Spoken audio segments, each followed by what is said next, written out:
right. Well, first of all, sorry about all the difficulties. That did suck. And second, if there's any designers in the room, this is not the font that we chose, just so you know. Anyways, back to the beginning. What Randall and I wanted to talk to you guys about today is Rubymotion. I'm sure everyone knows what that is, but just in case, show of hands, who has not heard of Rubymotion? Fantastic. And where do you live, sir? Just checking. That's good marketing.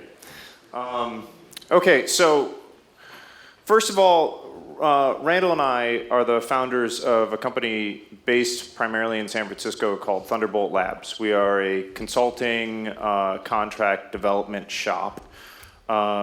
We work, what would you say? For whiskey. We work for whiskey. And we just started about 9 months ago. We're about 5 people now, employees, and then about 6 contractors, something like that. So 12. Yeah, 12 people.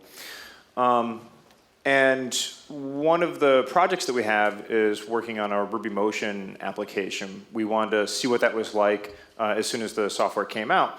And we learned a lot from that. And so that's what we're going to share with you now. And I want to say in the beginning that it's important that you guys feel free to just basically yell out questions at any point. We prefer that to, just us standing up here and talking. It gets really boring. So, first of all, we're really good at a lot of stuff. Modesty not being one of them. I should have put modesty in there. I knew I was missing something. Yeah, you missing modesty? No. So there's a lot of things that we're really good at. I mean, clearly everybody in this room, we're all experts in our field. But I will say that iOS development was something that was new to us. So we're coming at this from a different point of view. We're coming at this from a Rubyist point of view and trying to learn the patterns and trying to learn the right way of doing both iOS and mobile development kind of all at once. So I think that's why we learned so much. Just out of curiosity, has anybody here tried iOS, like actually learning Objective-C? Okay, now keep your hand up if you tried more than once. Twice? 3 times, come on. You see this like pro? Nice. So we're going to break this up into 3 sections, basically. First, we're going to talk about why you would want to look at Rubymotion, because especially with this many Objective-C developers in the audience, there's a good question of what's the point, right? And then we're going to look at the code and how it works, and then we're going to look at the painful parts of it. I think that's what we refer to as the shit that's broken. So first of all, let's look at some of the reasons why you would want to use Rubymotion. Now, the expressiveness of Ruby, it's hard to deny. Objective-C, there are some lovers, there are some haters. I'm a hater. I think that the whole angle bracket syntax is just abominable. And Ruby is really much better. And here's an example, again, of some Objective-C syntax that, people have to deal with on a daily basis. This is actually a very common method. I'm sure if you've programmed iOS, you've seen this before. And we'll go into this pattern in a bit later. And just to be clear, Tammer also hates Lisp, so... That's not true. I love Lisp. You just can't use it for anything. Another reason why you'd want to look at Rubymotion is because you don't have to deal with this anymore. Has anybody here seen Text from Xcode? It's a hilarious blog. But this is what I feel like every time I launch Xcode. I'm like, seriously?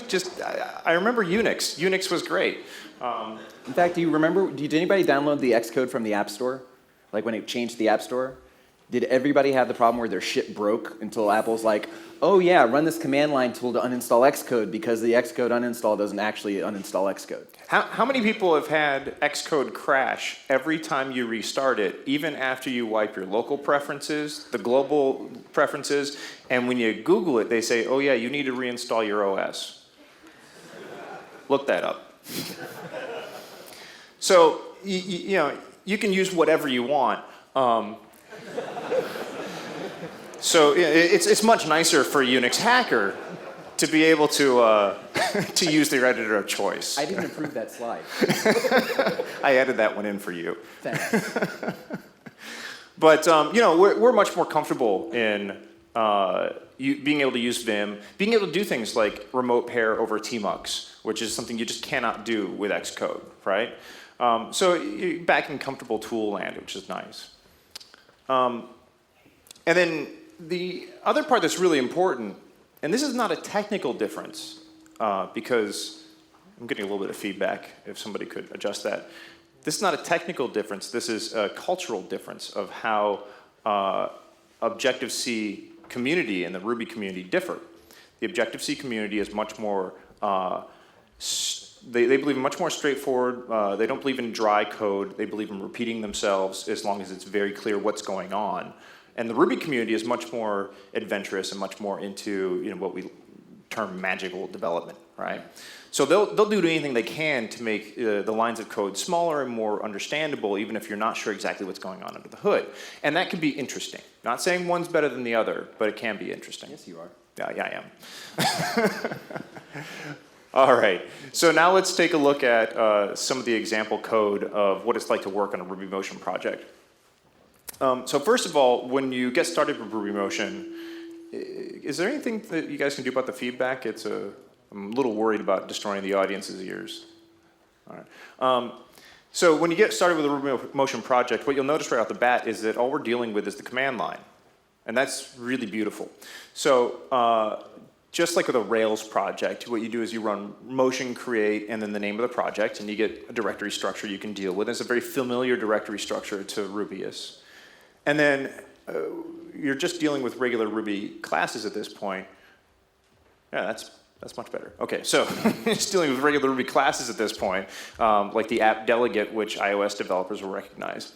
And then to run it and to debug it and to deploy it, you just use write commands. So it's a very comfortable environment to somebody who's used to Ruby and used to Unix. How many people here have downloaded Rubymotion and just kind of played around with it? Just curious. Okay, so not that many. Now, there are some fundamental differences. You're not actually dealing with Ruby. I think we all understand this. What's going on is you're using a variation of Mac Ruby that is using the new LLVM compiler in order to produce an executable that runs on an iOS device. And embedding the iOS frameworks that come in the iOS SDK. I mean, what could go wrong, right? We'll get into that in the last section. Yeah. But some of the fundamental differences is that basically you're bridging directly into Objective-C. And Objective-C is different in the way things are called mostly. The rest of Objective-C is actually very similar to the Ruby model. But some of the big differences, for example, is that in Objective-C, this method here has a name. Now in Ruby land, that name is just what you think of as the name of the method, but in Objective-C it includes the names of the named arguments, which are the arguments past the first one, which is just kind of weird and stupid. But anyways, so this one has a selector named matView region did change animated with some colons in the middle. Now what that means is it translates directly into this Objective-C method here. And it means that you can't view it as, even though it looks like the Ruby 1.9 hash syntax, it's not. You're not just getting a hash as the last parameter but that you can play with like you would in Ruby. It's actually this last one, or it's actually a variable called animated that comes in. And it means that you can't use the same method definition to deal with the different, basically what Ruby does for kind of poor man's method overloading. You can't do that. You have to actually explicitly declare two different methods. It's got its pluses and minuses. Now, let's go into storyboarding. So this is actually where we start our descent into hell. How many people have actually played with more than one version of Xcode, like any of the Xcode 2.3 releases? Okay, how many people actually used to keep a razor next to their keyboard for their wrists after Xcode storyboards and pretty much dragging buttons would just disappear in your nib files, right? Yeah, you're no longer with us. I mean, in fact, we're going to pour some sangria for them later, 40 for my homies. Normally, Tammer and I sit rather close to each other at our pairing stations, and normally I hear random cursing, and almost every single time I look over your shoulder, there's a storyboard or a nib file up. And just how many people know what nibs are? Okay, how many people think serializing your graphic interface into a small binary object and doing something called reconstituting or rehydrating it just sounds a little fucking weird? Dude, it's totally clever. Yes. Instant UI.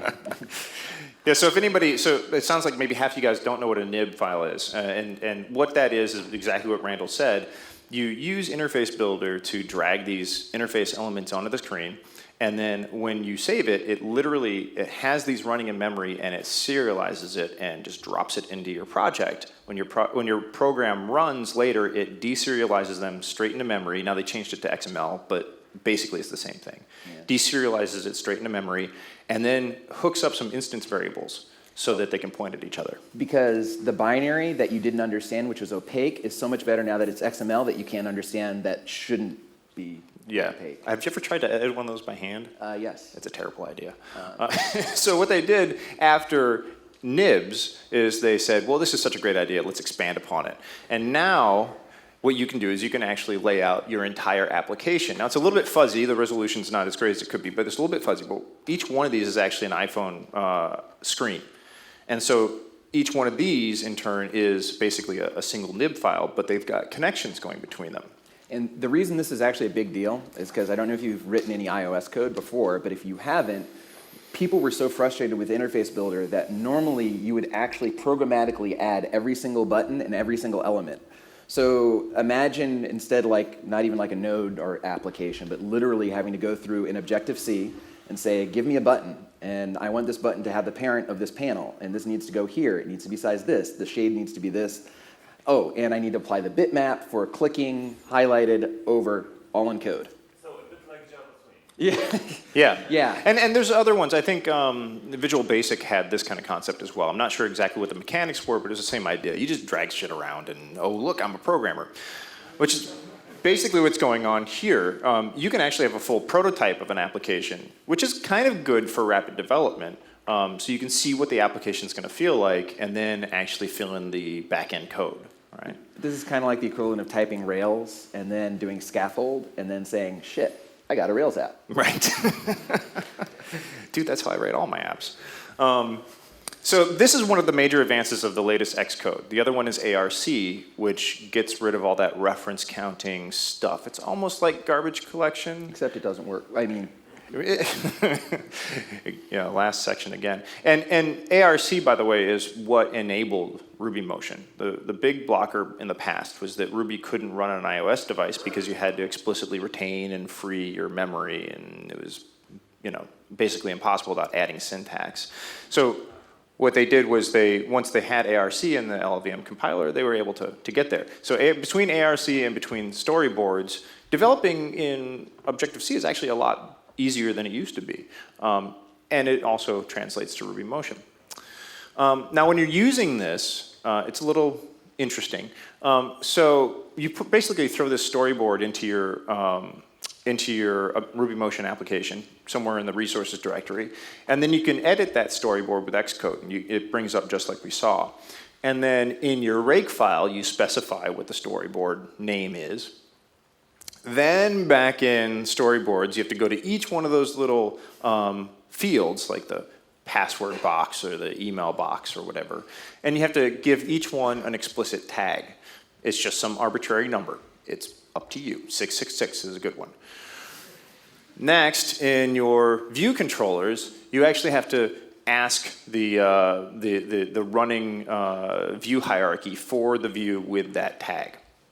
All right. Now, the reason for this is because when you're dealing in Objective-C, you can just drag stuff, and it knows about your classes because Objective-C has this really terrible idea called a header file, is that if you want to step up at any point, you just feel free. All right. So because it has header files, it knows what your instance variables and your outlets and so on and so forth are, and it allows you to drag. But you don't have that in Rubymotion. So you have to be a little bit more manual about grabbing a hold of those fields in the storyboard. and just as a side note, does anybody remember BASIC? Anybody write BASIC a long time ago? Okay, so remember that time in BASIC where you wrote a program and you started labeling the lines 1, 2, No, 10, 20, dude, come on. Right, because why did we do that? So highly recommend picking like a different zone for each one of your tag sets because you're going to be like, oh shit, I have 99 elements on this form. And you're going to run out. So go back to the basics, no pun intended, and like make sure you separate those things out by a couple. Don't put them sequentially because it's going to drive you nuts when you're actually having a click view on a nib that actually is behind something else, and you're like, why isn't this working? Now, there's some libraries that people have done that basically you can imagine using a hash in order to map these things between names and tags, but it is painful no matter what. Randall, please check your microphone closer to your mouth. Is this better? No, it's creepy, dude. That's actually creepy. I just got paged on a monitor up front. Please stop saying what's on the screen. Okay, got it. All right, so another aspect of modern iOS development that we can use in Rubymotion is the concept of CocoaPods. So CocoaPods are basically the library management tool for all Objective-C projects, and it's fine. It's just like any other library management tool, except it has to compile stuff. Whatever, that's fine. And you can use it pretty easily in Rubymotion. There's a gem called Motion CocoaPods. You include that in your project, and then you just specify your pods in your rake file. It's pretty straightforward, but it's important to know about because it allows you to use things like RESTKit, which we're going to go into later. So now let's talk about some of the basic iOS patterns that we see in Ruby. So this is an example of how you do a map view in Ruby. Who here's dealt with a map view in a controller before? Raise your hand. This is like how Google Maps works. Like, yeah. This is essentially like the little thing you always see and take me to the next stop or whatever, routing. This is actually how you load it up. So first of all, every view controller has a method called viewDidLoad, and that happens, of course, as soon as your view's up on the screen. And you use that in order to trigger whatever you need to do to put the annotations onto the map. Now, we're not showing that yet because later we're going to show RESTKit and how you would get that stuff from a backend. But you do use map add annotation, and you give it whatever object that the map can understand. Here we're doing that same trick with Storyboards to grab the actual map. We're memoizing it into an instance variable, and it's not actually for performance. Later we'll talk about how it's because ARC is a little fuzzy, and sometimes it gets confused, and you just get random crashes. And then here we've got a delegate method. The map view is going to call back to us, and it's going to say, what's the view for the annotation that the user just clicked on, basically. And we try and grab one that exists, and if it doesn't, then I'm sorry, actually, this is what's the view for the annotation that we're putting on the map. We try and grab one if it exists, and if it doesn't, then we create a new one for memory purposes. Now here's another controller. It's a common one in iOS, and this is a table view controller. Basically, it's called a table. It's kind of silly because it's really just a bunch of rows, no columns. But basically what we do here is this one is a special controller that understands that it has a table backing it. The last one with the map view controller, it's just a regular controller that contains a map, and we play with that map. This one has a bunch of methods that it's expected to conform to because it knows that it has a table in front of it. And here we just set the data source and the delegate to ourselves, which we'll talk about a bit in a second. We've got an array of coffee shops here. And when the table view asks for how many rows it's going to be displaying, we just tell it the size of that array. And when it asks to display one of those rows as a cell, then again, we check to see if there is a cell that's already in memory that we can reuse. If not, then we just generate a new one. So that last pattern, where we're trying to minimize the amount of resident memory that we're using, is the instance reuse pattern, which is incredibly common throughout the Cocoa framework. And so, again, what we're doing here is we're asking, if there's a reusable cell, basically as you're scrolling through the table on your iPhone, as some of them go off the screen far enough, then the table view controller says, well, these are not going to be viewed again for a while, and they're still in memory, so let's just keep them in a little cache. And when they ask for a cell of the same type, we're just going to hand back that. Now, we have to make sure that when we get that cell, we change the labels and stuff to match whatever the data is that we're trying to show. But that way we don't have to always be instantiating new ones. Now, if we can't find one, fine, we create a new one. Another one is delegation, which we saw in the last one as well. So we have two different delegations happening. One is for rendering those cells, which is happening down here, that same method that we just looked at. And the other one is for getting the data. So the table view controller understands that it can have a separate source for the data and a separate source for rendering the cells. The funny thing is, it's always self. Nobody ever, well, it's pretty rare to do a different delegate on especially the rendering one.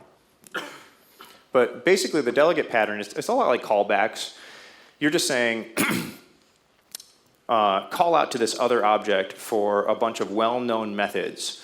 You could be passing blocks in instead, but you'd be passing in like 5 different blocks for like on completion or on error, things like that.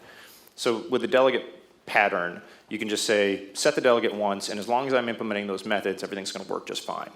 So it's actually worth noting that Objective-C takes a much more pure view of model view controller in a very small talk fashion. It was inspired more by small talk than, say, when you hear model view controller, Rails, we kind of took that and really kind of bastardized it.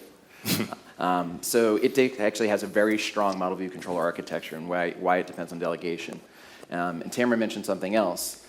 Understanding the callback lifecycle is really important when you're writing an iOS app, right? Because it's always, I'll call you, don't call me, right? That's the view on did load. And the problem, of course, is how do you get separation from doing that when you don't necessarily know what code needs to be called? And that's why the delegate pattern appears pretty much ubiquitously throughout Cocoa. Yeah. You're going to see it everywhere. Yeah, it's incredibly common. Now that Objective-C has blocks, the Cocoa framework is starting to accept more blocks, which is useful if you've got delegates that only need to implement one method that's kind of a waste of a class. So you can just pass a block in instead.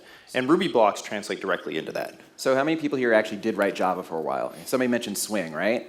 Okay, how many people remember how painful it was to write Swing without anonymous inner classes because you had to instantiate a brand new class for every fucking button? Okay, I hear screams of pain and agony over here somewhere. Sorry for bringing up any bad memories. So with block syntax, hopefully it'll clean up a lot of Objective-C code because it literally is so common to see this crap that there is a template that you can literally just push a button and it injects everything that you need inside Xcode because they realize you got so sick of writing, okay, you're always going to do view on did load, and it does the exact same things in every single class, blah, blah, blah. So.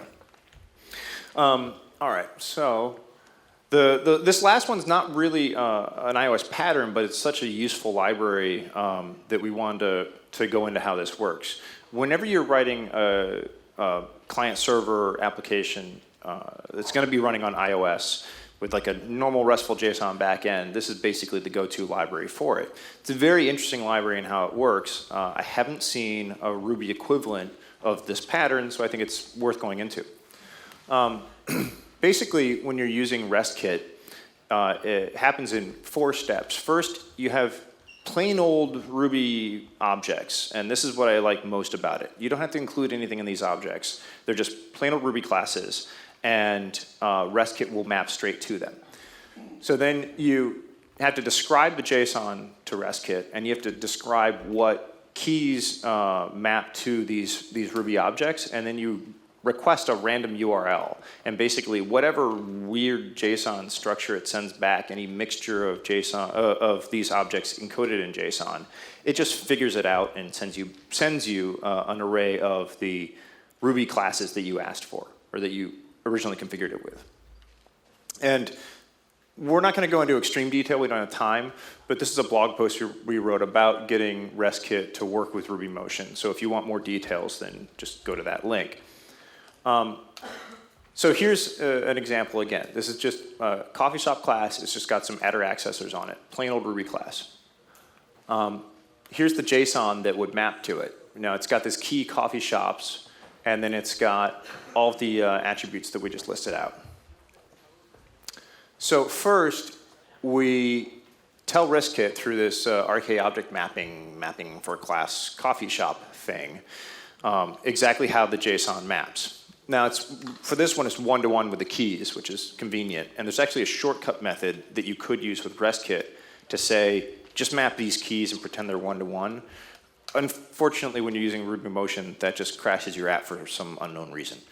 And then you tell the object manager, the key coffee shops underscore plural maps to that whole mapping thing that we just made.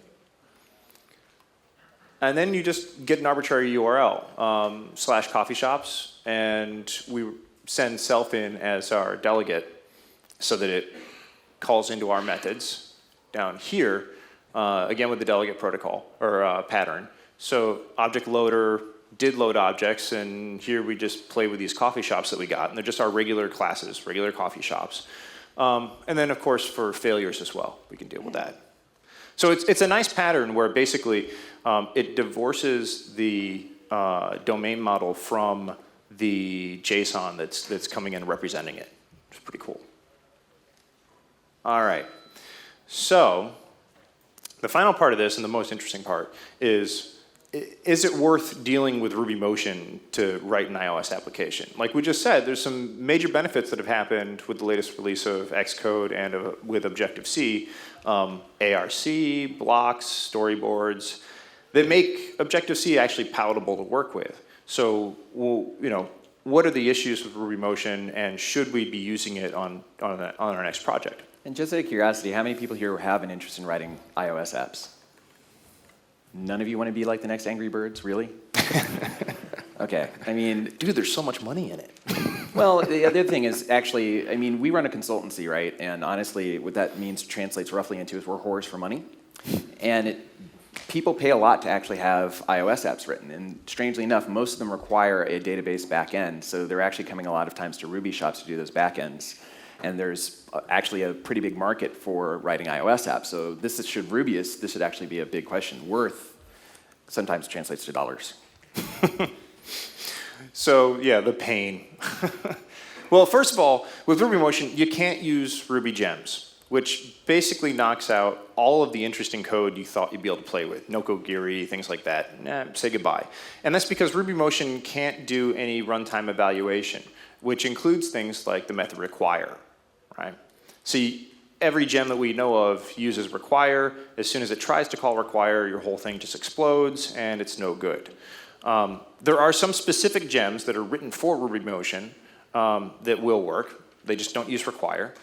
And there's talk of maybe in the future they'll find some way around that thing, which good luck. But between these, it means that you're very limited in what you can do. Right?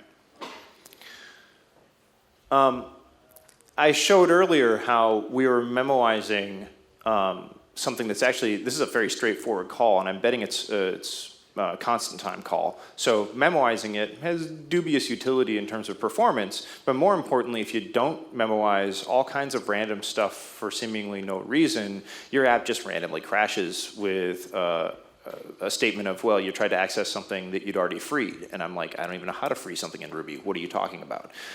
So you find yourself just sprinkling stuff like this in and kind of cargo culting, which is very frustrating when you're trying to debug these problems. And every time you debug it, you have to launch the entire simulator and click through a few times, and no, it crashed again. There's other strange bugs that happen. This was my favorite. I almost gave up. I want everybody just to pay attention to what this error message is saying, because I had to, and I want everybody to feel my same pain. This is wrong. Yes, I need more arguments, clearly. I don't know how I did it, but I passed in negative 13 million arguments. And it wouldn't tell me what method I passed that into. It wouldn't tell me the backtrace. It wouldn't tell me the line number. It wouldn't tell me anything. That was a lot of fun. This was actually the point at which our company almost went under, because I helpfully suggested to Tammer that he should hook up GDB. I think I threw my desk. It's like, what? He's like, yeah, it can be painful, because when it core dumps, And honestly, the whole point of doing stuff like this is so you could get out of things like GDB, C++, and C, right? Yeah. So. And you find yourself like having to launch Xcode in order to jump through this magic incantation of getting the symbols back so that you can actually see what methods are called, and then it doesn't still tell you anything. it turned out that there was some bug with that particular version of Rubymotion, and the good side is that I submitted a bug report, and a couple days later, or like a week later, they released a new version that fixed it. That's cool. That's nice and responsive. But it did take a week, and I couldn't do absolutely anything until that was done. So if you're working on a real project, or this could be a serious problem. Okay, here's another one. I don't know if you guys can read that, but this is what I was talking about with sometimes you just get weird ARC errors where it's saying you're trying to access something that's no longer in memory, and in Ruby there's no way of freeing stuff, so you're expecting ARC to do things correctly. Sometimes it doesn't. So, do you guys actually, does everybody know what ARC is? Yes, no, nod. Is everybody awake, dead? Okay, how many people, anybody here ever write C++? Yes? Okay, remember smart pointer classes? Yeah, remember the first time you understood that assignment in a smart pointer actually transfers the pointer and the ownership of the pointer? This is what ARC is trying to get around, because you used to actually have to explicitly retain and release objects. But of course, Ruby, as dynamic language it had with only non-generational garbage collecting, says, I don't know what to do with that. And apparently Rubymotion tries to get around that, but it does a very poor job, actually. Well, yeah, and what happens in ObjectiveC is that when you're declaring the instance variables, or actually the accessors for those instance variables, you give hints to the compiler that says, well, this is going to be, I think it's hard and soft retained, right? Yeah, like basically, I strongly urge you to retain this object. Right, and then ARC, which is built into LLVM, says, okay, I can kind of figure out when I should release and when I should retain. Except for when you actually have to tell ARC, I strongly urge that you release this object. Because if two objects point at each other, then you actually get a circular reference, and it becomes really painful. Yeah, it's like crossing the streams. You don't want to do that. Yeah, no, don't cross the streams. And then this actually just happened today. This was a lot of fun. So I was going to do a live demo, and I made the mistake of actually updating Rubymotion, because it said, hey, there's an update, you should update it. Oh, fantastic, I love updates, I'm going to update it. And then I tried to run my code, and everything breaks. And I didn't change my code. So I don't know. But it's kind of just, the point is, it's very opaque. And things can break fairly randomly. So it can be a pretty painful process. Yeah, that one's probably related to the symbols actually that get downloaded with new SDK updates. If you actually are members of the Apple developer community, you know how they release point releases of the frameworks, and they have like hexadecimal numbers. They're actually small micro changes to the frameworks themselves, which can break links. Like literally your linker breaks. Yeah. We think. We already showed how accessing views and storyboards can be pretty manual and brittle. There is a gem called IB, which basically looks at your code, generates a stub header file, and then opens Xcode, that opens your storyboard and points Xcode at that header file, so Xcode says, oh, okay, I guess I understand what your classes look like, and then you can do the dragging. So that can help out, but it is still a fairly brittle process. And then in general, there's just a lack of deep debugging tools, which is painful, like we just saw. And then, yeah, so I'm a huge test-driven fan. I mean, I've spoken a lot on test-driven development. I believe in it very strongly. Unfortunately, there's just not a lot of good tools right now for test driving Rubymotion in the way that I'm used to testing things. I'm very strong with integration tests and basically using Turnup and Capybara when I write a Rails application. And there's really nothing that works very well that I found for Rubymotion. So I found myself just going back to the old way of running it and clicking through and oh, well, that broke, and then doing it again. And it is painful. There's a lot of good unit testing tools because you can basically use it looks like RSpec. I think it's called Mac Bacon or something. You can use that to write unit tests, but when you're trying to write integration tests, it's just not really there yet. And here's the big thing, and this is, I gotta admit, when Rubymotion came out, I was like, yes, finally, like this is great. We can write Ruby on the iPhone, and now I can write iPhone apps as easy as I write everything else. And then I remembered, oh, right, Cocoa, it's still there. Yeah, Cocoa's huge. And it's really hard to learn the entire Cocoa framework and learn all the patterns inherent in it, key value encoding, delegation, things like that. So it's not just an easy ticket to writing a mobile application. Now, that being said, the Cocoa library is very consistent. So once you get the patterns in your head, things start to just kind of fall into place, which is nice. But it's an enormous library. And then you find yourself opening Xcode just to get to the help. Right. Yeah. So the other thing is, like we said, it's a closed source application. Rubymotion, you have to pay for it. I think it's about 150 euros, 180 euros, something like that. And you know, that's fine. I understand the business model, and that means that when I do file a support ticket, I'm fairly well guaranteed that something's going to happen in some amount of time. I just prefer open source stuff personally. But the people who wrote this need to run a business out of it, and I respect that. I've got no problem with that. But it does mean that since it's closed source, there's some parts you simply can't dig into if you want to figure out the problem on your own. And that's a problem. Yeah, go ahead. So what's the point of using it? Well, let me get some more pains in there first. Another one is that you're beholden to Apple, right? And although I don't think Apple would ever purposely kill Rubymotion, they could accidentally roll over it pretty easily. And that's a significant risk if you're on a long-term project. So the real question is, would we use it again, right? What is the point? Is it worth using this? I think that where we used it, which was on a small project that we were doing a collaboration with somebody else on, and it wasn't for a client production project, that was appropriate. And that's where I would actually use it again. It's absolutely not ready for production time, for production projects right now, in our view. We would not sell this to a client. We would consider it a disservice if we did. That being said, it's moving really fast. So a lot of those bugs that I showed, all except for the last one actually, are already resolved. Because I think his name's Laurent, is working on it so hard, and he's got a team behind him, that it is progressing rapidly. So my gut says that in about 6 months, it's going to be ready for prime time use. And I think a lot of the other pain points, such as how you integrate with storyboards, are probably going to be figured out by then as well. So, okay. I guess questions? Do we have somebody with a microphone? Great. I think he had a question. Alex. Zed did too. Oh, Zed did? All right. See, that's actually a circular reference. Did you see that? We needed to release him and retain him.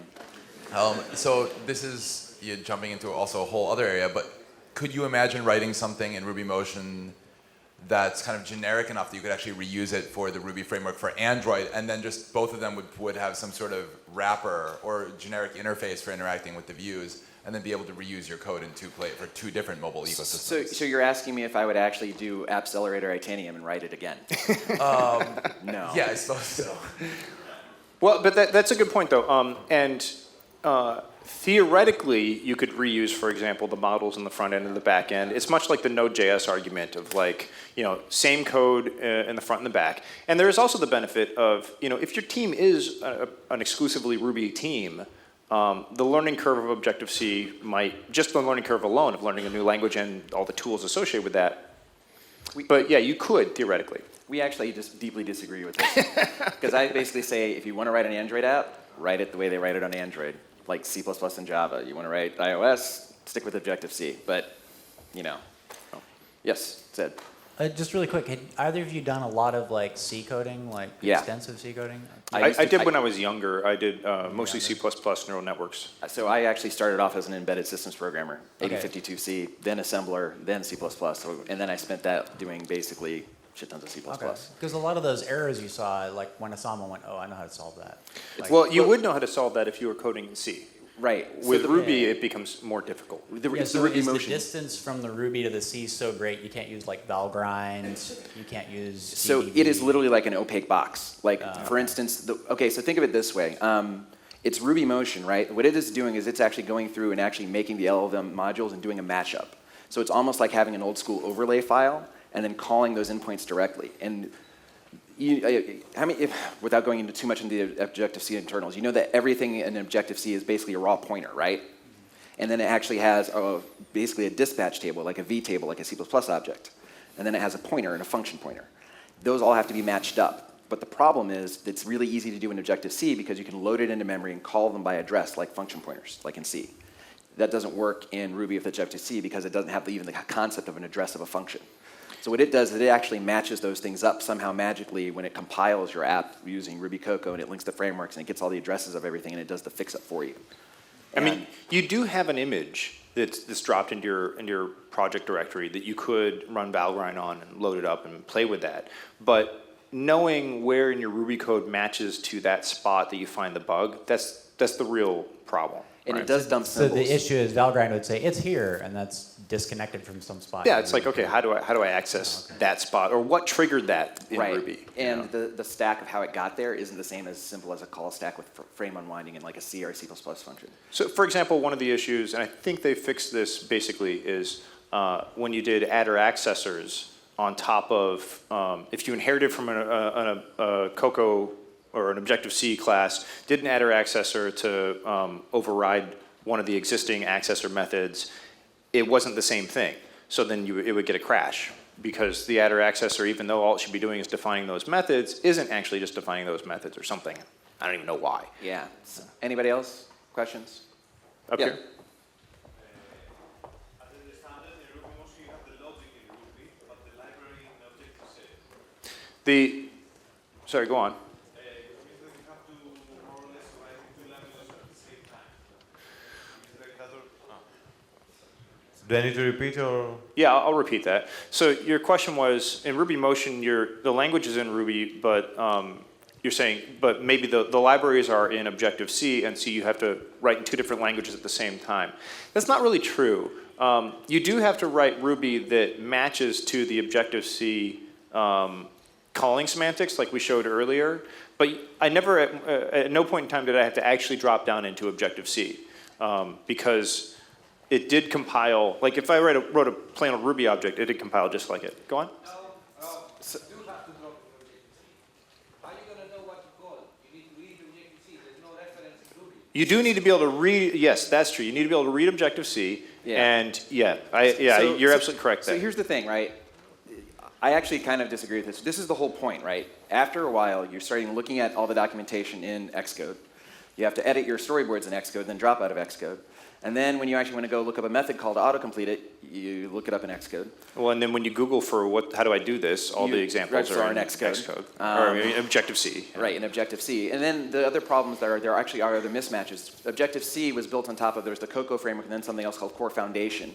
And it uses something called toll-free bridging to call this old C++ libraries. But there are a lot of things, especially in the graphics libraries, that are actually C++ classes with something called toll-free bridging that wraps C++ classes in Objective-C. And if anybody's actually done this long enough, for about 2 years there was this abomination called Objective-C++.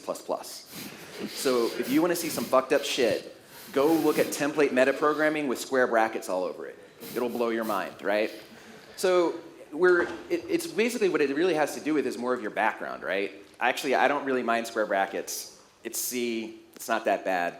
But a lot of people, for instance, that we've talked to today have never seen a raw pointer, and like the idea of allocating memory, it's like if it's not garbage collected, they aren't touching it, right? So yes, there's a talk about you're doing all this extra work, but then again, there's a talk about accessibility, right? Maybe for some people, this will be a far more gentle introduction to Cocoa than having to basically fire up Xcode and figure out how to do all this stuff, like header files and link errors. You know, this gentleman here writes an entire series of books that have the hard way on the end of it. So I'm pretty sure, you know, there are definitely other approaches to doing it. Well, actually, Rubymotion is the hard way sometimes. Yeah. And do we have any other questions in the audience? Yes.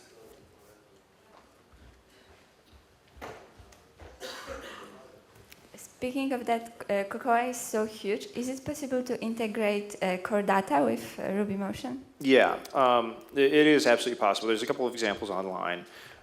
It's a little bit difficult. It's about the same as integrating the REST-kit stuff.